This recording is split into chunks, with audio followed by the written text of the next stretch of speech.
R. Kelly unhinged, plus Jussie Smollett indicted, and Spielberg versus Netflix. All that and more on Meet the Hollywood for today.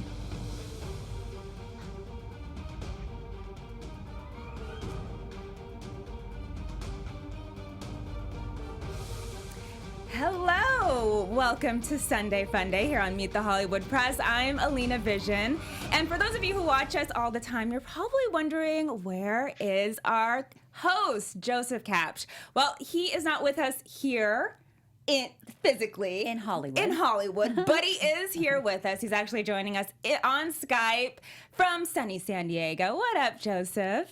Hello, and screw Amtrak. Screw Amtrak. There was an interruption on the rails, but yes, we still got you. Exactly. Santiago. This is modern technology coming to you. It. Exactly. You look beautiful in my seat. I'm happy to have you in my seat. Thank you. I hope I do it justice.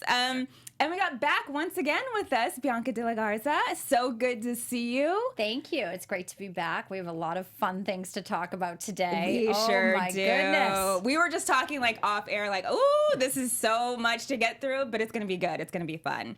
So let's just start off right off the bat. Everyone's been talking about it this week.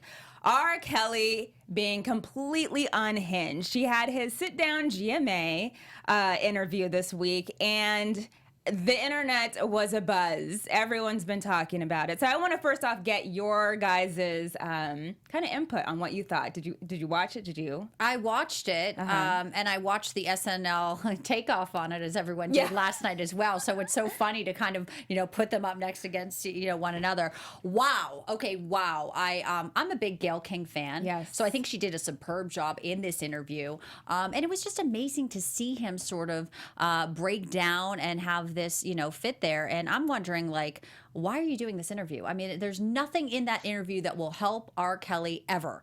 It became fodder now, and no matter what he says, we just actually see this man who's completely off the rails. So whether you think he's guilty on this, whether you don't, the thing is he can't contain his emotions. So it was just sort of one of those things, like if he can't go into a network interview with a skilled journalist, don't put him in the ring, all right? Because he's going to get taken to the ropes. Yeah, exactly. Joseph, I want to get your 2 cents on this, because we were texting back and forth. First of all, I agree with Bianca in the sense that that's a huge get for Gayle King is on fire right now. She's coming off the Leaving Neverland sit down with those accusers, and then so just from a journalistic standpoint, like, props to Gayle.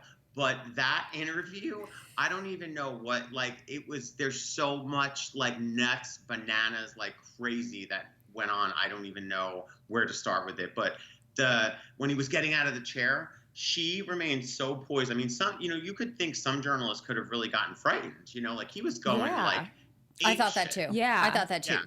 Yeah, she was really calm under pressure. He also did a lot of things that were strange. I mean, if I'm not like a psychologist trained, but when he's saying, she's like, "Were you framed?" and he's like, "Absolutely," and then shaking his head no and saying absolutely. So it's like, red flag, red flag. And I think that Gayle did a great job, but you're dealing with somebody who is obviously in their own mind and going to say whatever they want to say. But I mean, what do you think that the purpose of him going on? What did he think he could accomplish? It just seemed like this is just a bad idea from the get-go. I think he has sympathy? such a God complex that he doesn't understand why people can't see him as being quote unquote innocent. I think that he thinks he can get away with it. I mean, he kept saying throughout that interview, I got off on my last case. All this, that, and the other. So I think he thinks going on and being able to just spout his mouth, which is what he did, he's just used to that. And you know what, Alina, you're right, because someone actually paid $161,000 in back child support for him. So he definitely has some supporters out there, and there's definitely is some type of, Not people only who that, are... but they paid his first bailout. Exactly. So it's interesting. Poor Valletta Love. And then her restaurant's getting pummeled on Yelp. On Yelp, right now. exactly. I mean, his music career trashed will never be good again. I mean, he just needs to sort of, I think, crawl under a hole somewhere and never come back out, because he's not helping himself. And if anything, anything, I mean, I think that we're looking at this going like, how psychotic is this man? Could people all be saying the same thing and all be making up lies to get money from him? No, I don't think so. That's the thing. It's the strength in numbers. Did you kind of see how Gayle King more or less had to explain Me Too to R. Kelly?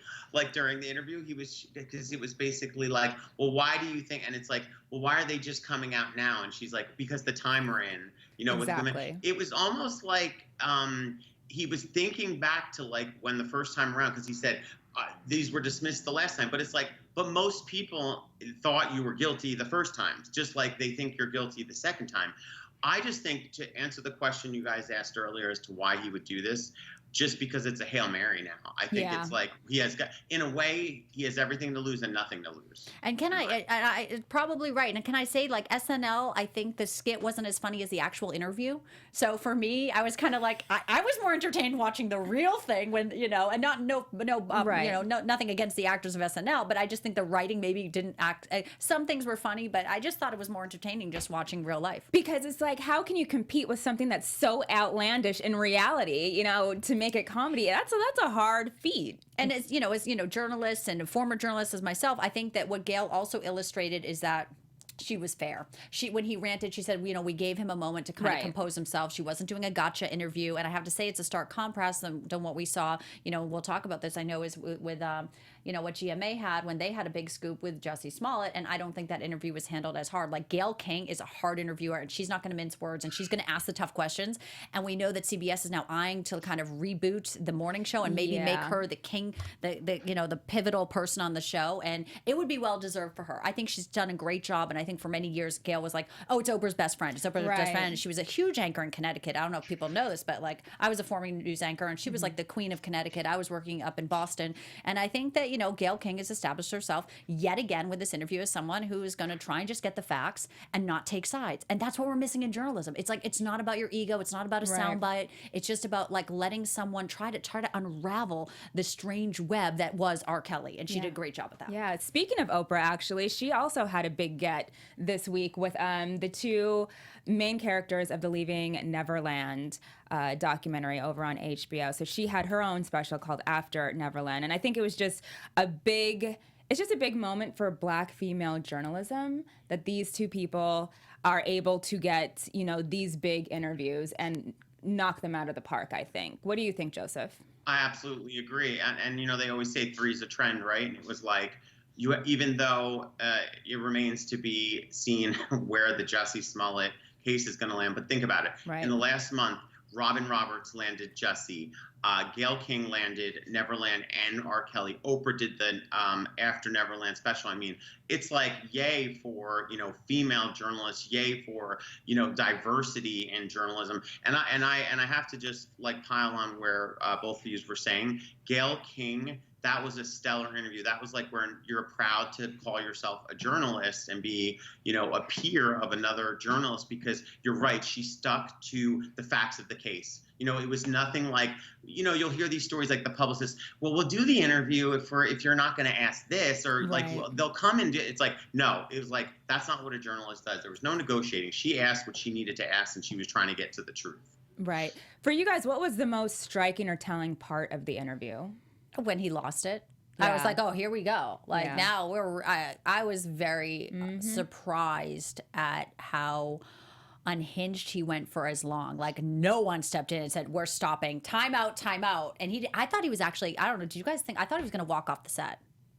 I think when he said, "Is this camera on me? Is this camera on me?" Well, that was he's not used to seeing cameras. Maybe he's used to like not seeing them right in front of him. Exactly, they're hidden. And SNL did make some funny puns about that. About was this a camera? And it was the plant. And if anyone hasn't seen it, there were moments that were really funny. It's just what a shame. What a shame, and what a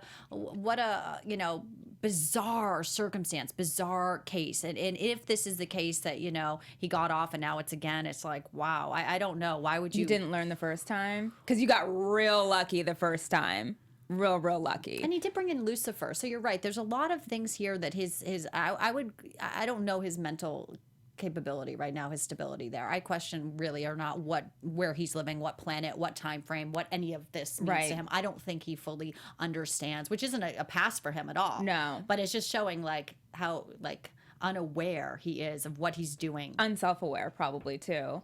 Because, I mean, that was the most telling moment for me. And I took a snapshot of that picture and I sent it to Joseph. I was like, what is this? Like, that is a huge red flag. Wait till Sunday. Yeah, exactly. That is a huge red flag. When somebody in a professional interview is getting that unhinged, flailing arms, yelling at the person, yelling at a woman, yelling at a black woman, that to me was like, yeah.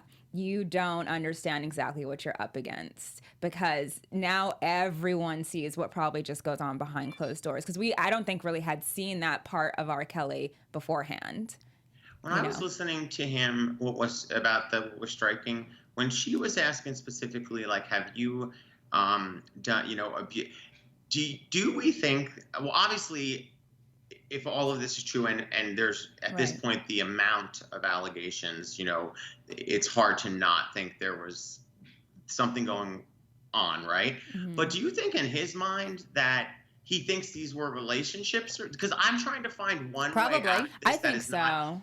That is not like that he's just a horrible individual that could be justifying in his mind, like he was in quote unquote relationships, and like I don't even know what psychological explanation he could be thinking. Yeah, I think so. And we don't, you never know what's really going on behind closed doors. And there's a lot of women out there who are victims of abuse by men who for so long suffer because they don't know their own self-worth. And it's not because they want it. It's just because they don't know any better, or it's what they've seen. And we've seen that. So it's like, it's so unfortunate that women would get themselves into a relationship with someone like this. But we know it happens. And we hope that obviously everyone who's in a relationship is in a safe relationship, a healthy relationship, and that there's boundaries and that there's proper things, and especially when we're talking about minors. Are you kidding me? So I think that in his mind he probably did, and at the end of the day I just think he needs to shut up and like go away and let's figure out what he did, when he did it. But like we're talking about him and we're talking about the women, and it's such a disgraceful life, I think, if this is all proves to be true. And we need to sort of, I think, finally close the chapter on R. Kelly, because he keeps coming back up every few years. It's like he does, and doesn't seem to go away. Do you guys think that because everything is being played out, especially this time in social media, that he'll have a hard time in trial? Has he already been convicted, kind of on public opinion?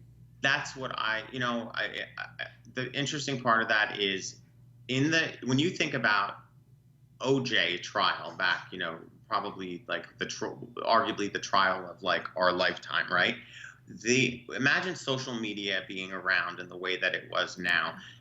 Sure, they sequestered judges, the jurors, but even all the lead up to this R. Kelly, anyone who like lives in America and like picks up like a newspaper or reads a website every day, how can you find, unless they live sort of somewhere where there's not internet? But you know what I'm trying to say? Like, I do often say that, like, how at this point can a person get?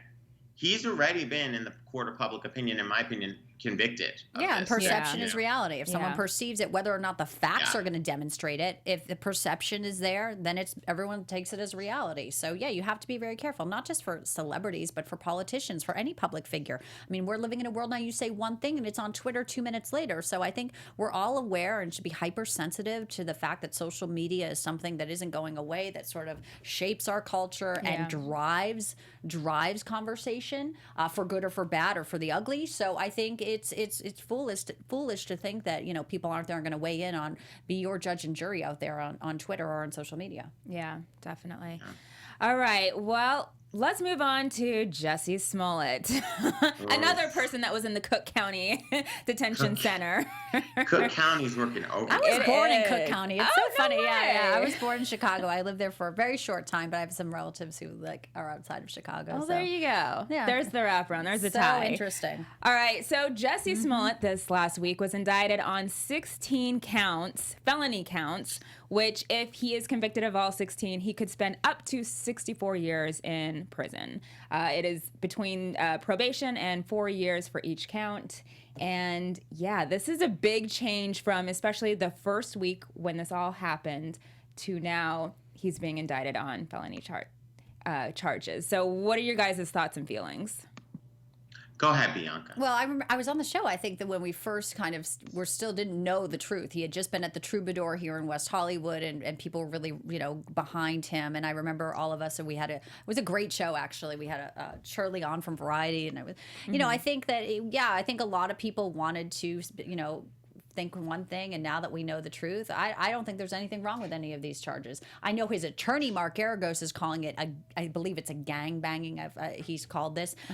That's not even the right term. I mean, it's kind of like, well, it's within the realm of law enforcement to make these charges. This is not, they feel this is fit for what he did. If this is what he did, and these are the possible ramifications, and it's 4 years for 16 counts. So be it. That's called justice in America, and it will play out the way it plays out. I mean, does he want special treatment for causing all this, this wasted time and emotional resources, and racial and, transgender and tension and turmoil in our country? There was a lot of pain and turmoil caused by this. So the fact that they're like, oh, we can't believe it. It's like, how can you not believe it? This is called the law. This is called the rule of the law. And I don't think anyone deserves special treatment if they are, being accused of a crime. These are the facts, and this is what they're doing.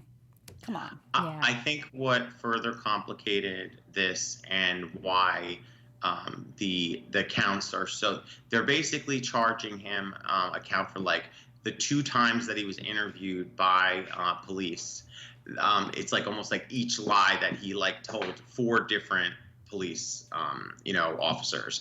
And so it's very clear that they are making an example, and I think it's because of the fact that he not only pulled in the hate crime aspect of this, but he pulled in the race aspect to this, making this like a quote unquote alleged magna. What I find most interesting is Mark Garagos, his attorney, in the latest statement that was released. It's not what the statement says. It's now what these latest statements don't say. It felt like it's slowly taken this turn where it was like he says he's innocent, and now it's like all of the thing is about the police leaking stuff, and he's been robbed of his preponderance of evidence. It's a strikingly different tone from then when this all first happened, and to me it just looks like it's all leading to a plea deal. Right. What you're saying is they're no longer saying, oh, but he's innocent, he will be proven innocent, he will be proven innocent. Now they're going like, well, but it's too harsh, right? So it's kind of like their whole premise of staying behind him is now no longer there. Yeah, because I don't think you can dispute the facts, obviously, that have come out. I mean, there was surveillance of the 2 Nigerian men buying the MAGA hats, the ski caps, all of that. I mean, there is evidence that this went down. They were the ones who did it. There was communication between both of them. So it's like he can't go back and say, oh, I'm completely innocent now. Now he just has to, play the, oh, that's too much card. Yeah, it's like, oh, so you allegedly, we'll say he allegedly did all these things. We don't know yet. And you're upset that they're actually charging you. Well, this is just the way it works. Yeah. This is called the process. So I don't really know why they're surprised at all that they would be throwing the book at him, because there was, this is what they're able to do. And that's why I'm just like, where do people in this society now think that they're above reproach? Right. That they can perpetuate all this hatred and lies and allegedly, and then step back and be like, but that's too harsh. Right. I don't get the common sense in that. And again, it's kind of like what we're talking about with R. Kelly. Like, who's using common sense in any of this? Like, just stop talking. At this point, you're not helping Jussie Smollett or either. Apologize. Right. Say, hey, I messed up. This Point happened. The finger. I'm playing the victim. Oh, it's exactly. the police. The police would never, like you said, Joseph, the police don't really want to talk about their transcripts and this and that. It's like, I think it's all going to come out in the light of day. And, light is a very big antiseptic. Yeah. Well, I just think about his life path, regardless of whether he's found innocent or guilty. This is forever. It's like he is now like the actor guy that had this whole, hoax thing around him. Like, it's never going to not be like the first thing you Google about this guy. I mean, it's life-altering. And it's divided the cast too, because supposedly, if you believe what's been said, the Empire cast is sort of torn because there was a letter, a note card they wanted to send, like sending him well wishes, and half the cast was like, I kind of want to sign it, some didn't. So it's causing division now on the set of like who's still supporting him. So it's not over. Like it's not over for the cast. It's not over for America. It's not over for any of us. We're still going to see it and talk about it. So I hate that people feel like entitled of like, well, you shouldn't charge me with a crime if I'm allegedly, they wouldn't think anything of you or me or you, Joseph, to like, if we did something, would be charged. And this is the course of, this is how it works. Exactly. Now, when this first came out, obviously Hollywood social activists were out and about in full force. Do you think it's funny that they've kind of gone quiet, especially with all of this coming out? What are your thoughts, Joseph? I do find it to be really frustrating because when you think about, and I'm not defending the actions of like the Covington kids, for instance, in that whole, Native American showdown, but when you think about the pile-on from not only like liberal media and liberal journalists, but social activist, activist celebrities on social media, and then you compare that to sort of when they came to Jussie's defense immediately, and now the amount of people that are just like suspiciously quiet. It's okay that people made a mistake initially, or if they went with the facts to be known, but then you have this whole other layer of like sites that were not even using the word allegedly in headlines at first when Jussie's attack first happened. It was just, in a lot of ways, it was just taken, as truth too quickly. But now more facts have come out, and I don't feel that there's been enough people who jump to his defense coming now to sort of course correct on this, And if anything, I think of it like this, like as a gay man, like the gay, the GLAAD and the organ, they should be calling upon him now to really like come forward and like do something. I guess until the trial plays out is why nobody's doing anything yet. But then again, there was no trial when everyone was like, justice for Jussie. So I'm very conflicted and kind of disappointed on that because I don't feel like Hollywood does a very good job at like admitting their mistakes as a whole. And they're so loud on social media and they have the biggest platforms. But then when it comes to something like this, it's like, where are you now? Why are you not speaking out now? Yeah. Right. I'm not so disappointed. Yes, I totally agree. I think surprised, no, not at all, because who's going to come forward and say mea culpa? I was, saying this was a lynching. And it wasn't just Hollywood too, it was politicians. Everyone jumped on sort of this bandwagon of like, how do we, but at the time, again, no one knew what we know now. So it's like so easy to Monday morning quarterback. And I agree that, maybe there should be a little more of like, yeah, we didn't say allegedly and things could have been corrected. And let's use this all as a teaching moment. Right. But, human nature, who's going to raise their hand and be like, I said things that, I was unintelligent and jumped the boat and now look at and I have egg on my face. No one's going to like walk into that easily and gladly and say, hey. Well, we really want to hear that. Come on, Bianca. No, of course we do. And but we're all guilty of it. We're all guilty of it because I think we're human, we're human. And this was a human story. And there was no backstory to make anyone think that this was shady. So again, it is sort of, fool me once. Shame on me, fool me twice, shame on you. But I think I'm not surprised that people aren't saying like, yeah, we acted, we're doing great journalism. No one wants to admit that. Everyone's just like, next story, moving on. It's our attention span, and there will be a next story. I think it's just it speaks to our culture now, especially the news cycle, the culture. Everyone just kind of moves on real quick, and it's like it gets lost in the dust. Yes, unfortunately. Mm-hmm. Yeah. Okay, so let's move on to another Me Too Hollywood story. Okay, so we got the WB chief Keven. Okay, I don't want to like butcher his last name. It says, how do you pronounce it? Tsujihara. Tsujihara. Okay. That's why we're going to let you do it. I'm like, I'm not going to butcher it either. Tsujihara. Okay, so he... there was a whole bunch of texts that came out between him and a actress, up-and-coming actress in Hollywood. I believe she was from the UK. Her name was Charlotte Kirk.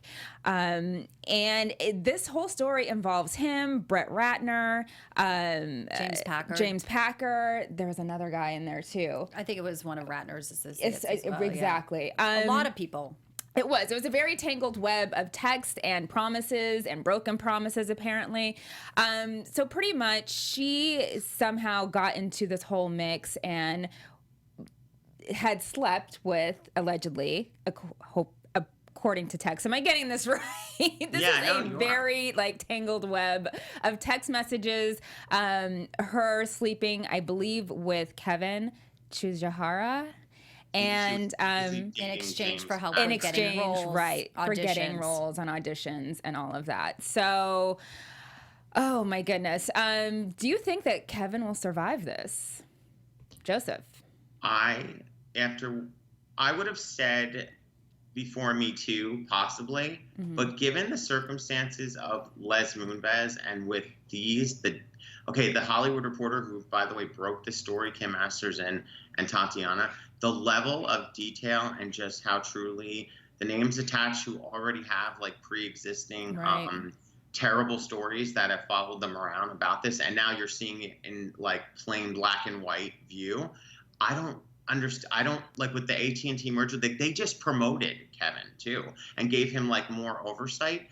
I don't know. The question is an apology on this one good enough, or is this just flies in the face of everything? Again, with Les, if Les had gotten to keep his job, it would have it would fly in the face of everything Me Too and Time's Up has done.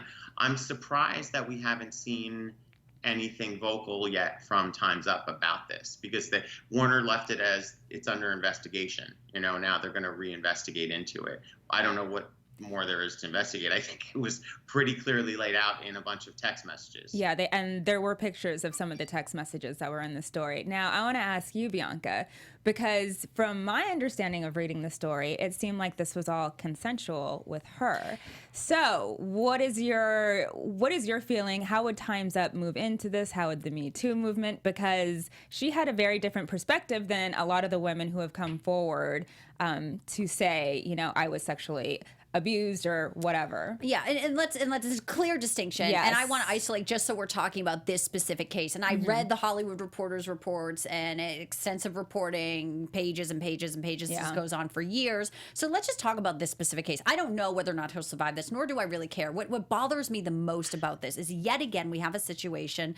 It was a woman who wanted to get into Hollywood. She is around powerful men who can make that happen. In exchange for, we believe, sexual favors, they give her auditions, preferential treatment, access to people. This is called a transaction, and it makes me so upset because as a woman, I am sorry. I do not understand why women feel that they cannot stand on their own 2 feet and go and get these things themselves. And so when you allow somebody to, you allow this, you agree to this, right? So you're giving up your power as a woman. And then people are going to take advantage of you, put you in bad situations, not return your tax. And now all of a sudden, now you're saying you're doing this, you're doing that. Everyone's at fault here, okay? They're wrong, she's wrong. Everyone in this whole mix is wrong. But guess what? It's not surprising. This is happening all the time in Hollywood. People want fame and money and power so bad. They will sell their soul to do it. Yep. And at the end of the day, I'm reading it and she's getting back at them saying you haven't put me in a movie. You should just put me in a movie. This is easy for you to do. And I slept with you or blah, blah, blah. And you didn't do this. And they're like, whatever. And it's are you surprised? This should be a lesson to all women out there who are aspiring actresses. Close your legs, okay? Because even if you do it, what's going to happen? Yes.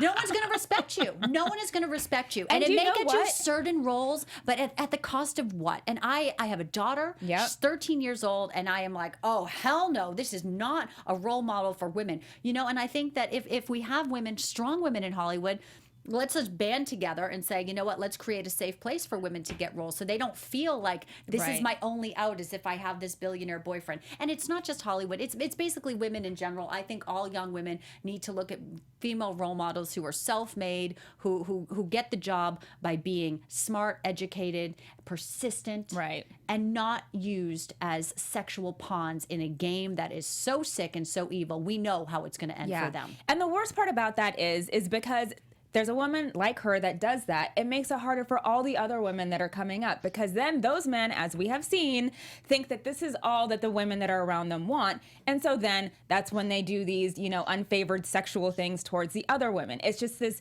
never-ending cycle It's women not respecting themselves, and it's men not respecting women. So everyone takes a piece of the blame pie here. Pick it up, serve it around. Everyone's taking a big piece of this. Exactly. And you know, I'm not. This is how business does get done, unfortunately. It is, Hollywood Reporter exposed something that we're all not surprised about. Where do we go from here, though? And I think that's what really bothers me. Is like, are we going to say that people in power aren't going to take sexual favors to get cast women roles? Are we that naive to think that this won't continue to go on? Is there a reason why prostitution is the oldest profession? I mean, how do we move forward in a way where women, you know, there's not this, sense of, you have to do this. And that's why I think the power is any female in Hollywood who's in a power and executive position should, I think we can really get together and do something very, very strong here. Well, isn't that what Time's Up is supposed to be doing, right, Joseph? Yes. I mean, yes, exactly. And that's why I want to hear, I'm curious to hear where they're going to land on this, but because you're right, the biggest difference is just it was consensual sex versus abuse or harassment or even rape in some cases like we've read about. I find what is most frustrating about this, though, is that I'm just thinking from a perspective, and full disclosure, like I had a short stint for a show that is produced by Warner Brothers, and when I think about, when I think about some of the reasons that people are fired or lectured at this particular company, and then you think about that, I think what's more frustrating, just on a very more personal level about this, is you hear day in and day out about like the middlemen, the middlemen getting, I'm sorry, 1 second. I'm getting like feedback on something. Sorry. I'm sorry. You hear like day in and day out, the middlemen and the worker bee people being fired from jobs for like barely anything. And then you have the people who are supposed to be setting the example at the top of the company, like behaving like this. Mm-hmm. That's where it's, again, this privilege, rich man privilege, like it was just brought up in this whole case with, like, for instance, Paul Manafort, Trump's campaign manager, only getting, this like white man or a rich man privilege, and that's what it reeks to me. I think this girl, though, in reading these texts, to me was completely desperate and entitled. Like, the thing that was most galling is just why she thought like this has been happening, like you said, Bianca, since the day of time, like women and men equally sleeping their way to places in Hollywood. Why she felt so, I can't wrap my brain around where the entitlement was coming from with her. Like, you didn't do what you said you were going to do for me. And it's like, do you think you're the only woman that this like has happened to in Hollywood? And I hope it's a lesson. I hope women see like the pain she has to deal with now, knowing that she, I'm sure she feels, less than and used and degraded, and that's a horrible feeling. That's a horrible feeling for anyone to feel, man or woman. So I hope that people see this and go like, it's never worth it to sell your soul to get something. It's just never worth it. And in the end, if we really can enact change, though, I think that we can. I do still think there's a way for people in the decision-making positions, as you just said, Joseph, it's like the lower people have no say. It's like, and they get let go. I mean, I think everyone has a responsibility to be a role model and to say, this isn't right. I will not tolerate it, and continue to move on and just continue to kind of band together. I mean, I like to believe that good will overcome evil. So the people who are positive, who are really like trying to bring people up and support this, this entertainment industry in a clean way, in an honest way, in a healthy way, the power's to them. Like, this is the time right now. Right. Take the power, seize it, and if people who are acting in good faith and have great consciousness, you're going to be greatly rewarded, because people will trust you and flock to you, and you'll kind of become sort of the new champion of I think, not just female rights, but just human rights, and like why people should not have to be on a casting couch to get in a movie, to get a job. Exactly. But one thing I just want to mention, because this is also something, because we ran up against this in this episode we had about the casting of Scarlett Johansson in like a trans movie, and it was about like giving equal roles and time and audition. I just want to state for the record, acting as a career, though, has never been a career that's like, this is like 1% of like the entire world gets to like make a living or something really crazy like that as an actor, right? So it's not like you come out to Hollywood and you're sort of like, I want to be an actress, I want to be an actor, I expect all this. it's like you need to create skill sets in it, pursue your dreams. I'm all about pursuing your dreams, but I don't know where this idea comes from that like acting is like this thing that just is like handed to people. Like think about how few people, you know, in the industry make it consistently as an actor. So that's what's really more I think where the galling. lines Right. got blurred is when we saw people maybe on YouTube become mega stars, and it's like, well, if they can do it, I can do it. So it's the democratization with social media that anyone Yeah. can get discovered, which is a good thing. Right. But get discovered for your talents and your Right. talents Yeah. outside of the bedroom. And your work please. ethic. Yeah. Your brains. Outside of the bedroom. It's okay if you want to look gorgeous. Yeah, but like get discovered for a reason that where Yeah. you're not like sitting there and having to play this like entangled sexual innuendo game with all these Right. men in these powerful positions. And you know, it's just, like I said, we know how the story ends. Yeah, and we it's do. not good for a It's female. not good. It never is. All right. Anything else to add on this story? Oh, and I would add too that I'm sure that we've had stories of female executives who have taken, you know, this thing with young men too. Right, So it yeah. works both ways. I mean, we It can't say does. that men are the predators or this. It's like there are men who have been attacked by females who want, you know, it goes all around. So Right. we have power, we have sex, and we have fame and money all in this little entangled ball here. So I guess you just, you know, learn a lesson when you read these stories over and over again. Yeah, speaking of power and fame, we're going to move on to our next story, which is Spielberg actually versus Netflix. So he's been pretty vocal about not wanting Netflix films to be able to be nominated for Oscars. And he's been very, very vocal about this. I want to know what your guys' takes on this is. So Joseph, what do you think? I think that he looks completely listen, Steven Spielberg has made some of the greatest movies of our lifetime and has had a heyday, and maybe we'll make another great one before, you know, he's done, right? But he looks ridiculous because it's like the media has evolved, okay? So like you can consume movies through so many different ways now, and to then think like, oh, that they shouldn't be allowed to be nominated just looks like you're like long in the tooth and like not moving with the times. Like I'm sort it's of torn ridiculous. by this, It's though. like I'm you know, it's sort like of torn. we get it.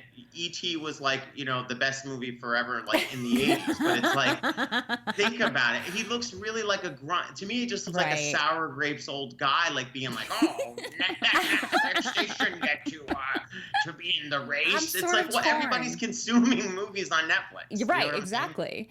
Exactly. Okay, so I'm you're sort of torn by this. Okay, on one way I can see that. On another way, because what you said a few minutes ago makes me think how hard it is to break into this business. Should there not be some type of I'm torn because in one way I like the fact that people can make movies. It's a lower barrier point. Not everyone gets theatrical release, but your film can still be recognized. But I also think we need to hold in esteem of what exactly this award is and have clear delineations. And could there be maybe two categories? And I know we're like, you know, but I think that there is every movie maker, if you produce it and your heart goes into it and you know how hard it is to produce, I understand. And not everyone can be Spielberg, but I also respect the fact that people who are at a different level, right, are going to get a different award. So for example, let's use art as an example, right? I mean, art's so subjective too. And, you know, you go into a gallery and people are like, that's a piece of junk. And it's like, well, that's a Jackson Pollock and people think that's art. So, I mean, it's like, Right. there's so many ways, but like which ones get into the gallery, okay? And which ones are sort of in the MoMA. Okay, so maybe there's a way. I don't know. I see where he's coming from in a way because, you know, it's like, do we start just letting everybody do this? And it's like, I don't know. And Yes, I think because if it's a good movie, it's a good movie, and it should be up there with all the ones and that that's had why I'm theatrical torn. release. But is like there look a at sense? Roma. Look at Roma. I know. You know, I and there know. was other movies that Netflix put out. Beast of No Nation was definitely one. There's several that have definitely should have been nominated for an Academy Award and weren't. And I agree with Joseph. I think he looks like a dinosaur. He looks like old man yelling at the clouds about like these young kids coming in with their new technology and like not moving forward. And I see this happen in a lot of different industries with people who refuse to change because they're just so stuck on how things used to be. And it's like, no, it is 2019. It's how things are now. If people are making amazing amazing art, they should be recognized in the same category. And who cares where you consume it from? And by the way, yeah, a good film is a good film. And it reminds me literally of the argument we were having 10 years ago when print journalists thought like the internet and digital news was like a passing thing. Mm-hmm. Oh, the circulation's down on newspapers, it's going to come back around. It's a losing battle. Like, yeah, it might be a losing battle, but so maybe I should make it like a fashion argument. Okay, like let's say you have like Karl Lagerfeld, who just recently passed, God rest in peace. So amazing, iconic. He has a Chanel bag. Okay, he designs for Chanel. Chanel's in a spot, but he does these cool collaborations like with Kaya Gerber, and he can do low high, and he has the Karl boutiques. Like, I think there is a place for every piece of art that he did, but are they all the same? And the answer is no. Like, to make a film for theatrical release and do that it's different. And you know, I that's why I'm torn. And I'm saying we need to find a way where art and movies that are great are rewarded, but does it fall under this genre? Does it fall under this award, or is there a breakout here? Is there a difference? And I don't know, and that's where I kind of feel like maybe there's some I kind of see where Spielberg's coming from, but I also see that art should be art. But I think we have to really be careful and sort of like, you know, just put things, as long as you're transparent, right, and saying like, this is a movie that was streaming, this is a movie that was theatrical. Okay, great, you know, and they can both be rewarded. But it's still a movie. A movie is a movie. That's a movie is a movie, you know? but what it takes to kind of get a theatrical release and what I mean, it's just they're different barriers. Like I said, it's the Chanel bag, or it's, you know, the Chanel keychain. So there's different technologies that go into it. There's different workmanship that goes into it. Are they both valid and beautiful? Do you want to have all of it? Yeah. And you want people who can't have the big theatrical release to still get an award. And I know it's just changing times, and I think we'll find the right footing.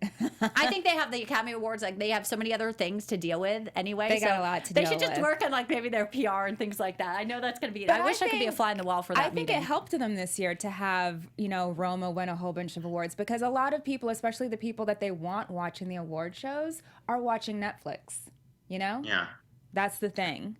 Yeah, we're all watching Netflix. Yeah, Netflix is awesome. No one's saying they're not awesome. Right. They don't even give you ratings, and you're like, and they're awesome, and they have so much money, and it's awesome. But if I'm a filmmaker, maybe I want to do Netflix. Maybe I want to do, you know, the film festival route. I mean, there's a lot of things that you have to do. It's like a business model. How are you going to roll? Like, I have a beauty line. Am I going to go direct to consumer, e-commerce? Am I going to be brick and mortar? Am I going to be in, you know, QVC? Like, what's your business model strategy? It's the same thing with movies. So I'm torn. I don't know. We'll see how it shakes out. I know you guys are saying he's a dinosaur, but I'm also saying maybe there's just a conversation that needs to happen here about defining our art as we go forward in modern times with the evolution of technology. Okay. Well, Joseph, what do you think the response from the industry and the Academy so far? I think there was some interesting articles on the trades about this, that it was mixed reviews. You know, like it was like definitely, you know, a half and half sort of response to it.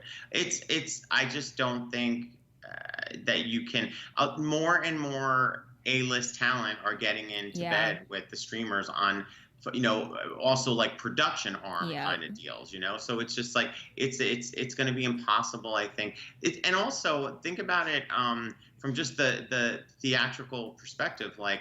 People, you know, every year they have like that convention. Why is it escaping me? The one where they do the movies, like the theater owners and the.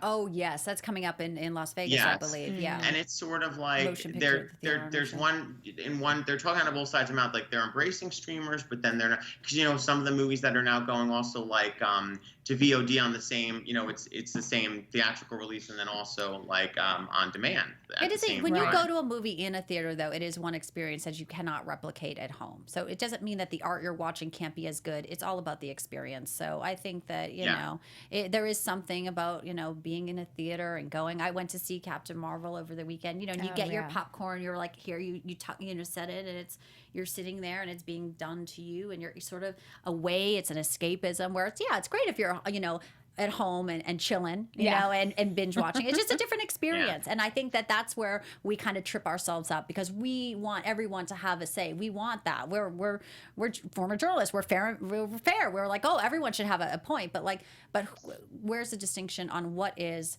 the barrier, a point of entry? and who gets that top award. The 1% of people who get to make it in this industry, the 1% who have, you know, been able to get these budgets. I and think it should be making fair, a movie is hard. Fair across the board from me. Yeah. But that's just me. So let's move on to Overheard Hollywood. You got anything for us this Actually, week? I'm so excited. There's a big event that Marie Claire Magazine and their editor Anne is doing here in Hollywood this week about women and diversity in Hollywood, and that's happening Tuesday evening. So I'll be attending there to kind of, you know, speak with some filmmakers and get the scoop on, you know, what's on the pulse point there. I think anything we can do that's pushing forward diversity and more conversation is so key. So Marie Claire, obviously, if you've seen them on the newsstands recently, they do an amazing job. Their covers are also, like, to me, they're political statements now. They're talking about the real female power. They're also talking about women, you know, that are real women and not just like Barbies and models. So I love everything that Marie Claire is doing right now, and to have them kind of hosting an event in our backyard in Hollywood, I'm really excited to see who turns out. And I'll be going to that in Tuesdays in the Hollywood Hills house. Yeah, fun. That's really awesome. What about you, Joseph? Well, actually, coming off of Luke Perry's death, which, by the way, I'm still devastated. I can't believe it. It feels So like a young. part of my teenage college years have died.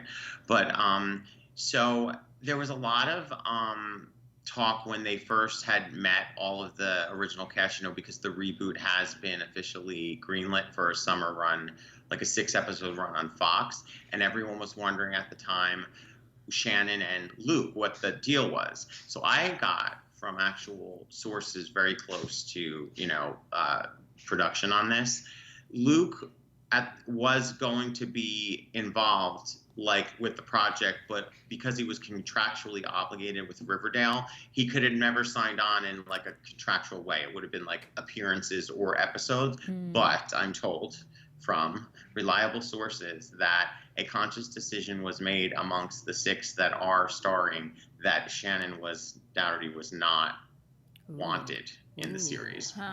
Interesting. Yeah, that word was just that, hey, we're doing this because we're older, we want to come to work, we want to sort of have fun and have it be like great. So, you know, we always heard the stories about this back in the day, and I think it was a situation where not taking a chance on that it was going to be not a good experience. So anyway, I kind of trust these sources, and that's what I was hearing, because everyone was sort of like, what about Brenda? What about Brenda? What about Brenda? Well, they kind of like voted Brenda off the island in the initial talks. Yikes. Well, no one, you know, the reboot is always, you know, not everyone makes it to the second round. Exactly. So there you go. Yeah. I know someone who's doing some of the costume work on that, so I'm actually really excited for that. And it is so sad that Luke Perry couldn't be a part of it. So soon, and just really tragic. Yeah, really sad. Rest in peace. Okay, so I'm going to tell you guys where you guys can watch us. You can watch us on the AfterBuzz YouTube page. Subscribe to MTHP on Apple Podcasts. Rate us, like us, give us those great ratings. You can follow us on Facebook and Instagram at Meet the Hollywood Press. And you can follow us also on Twitter at Meet the HWD Press. I want to say thank you for Joseph for Skyping in. Thank you for hosting. You're fabulous. Thank you. Of course. We still had a Sunday fun day, even though you were out in San Diego. We're gonna come down. We're gonna come down. We're wrapping now. We're gonna meet you down there for some fish tacos, okay? Because I used to live down in San Diego. It's a good time. Exactly. And thank you once again, Bianca. It's always great to have you on the show. I love being on. You guys rock. Thank you. Awesome. Thanks. All right. Well, we will see you guys next week. Bye. Joseph, we're coming for you. Our founder, Keven Undergaro, and me, Maria Menounos, would like to thank you for tuning in to AfterBuzz TV. Remember, we're not just the first, we're the biggest in the world, and we're the only destination for all your favorite TV shows. Whatever you crave, we've got it. So go to AfterBuzzTV.com and check out our lineup. Buzz you later. The views expressed herein are those of the hosts only and do not necessarily reflect the views of AfterBuzz TV or its owners or principals.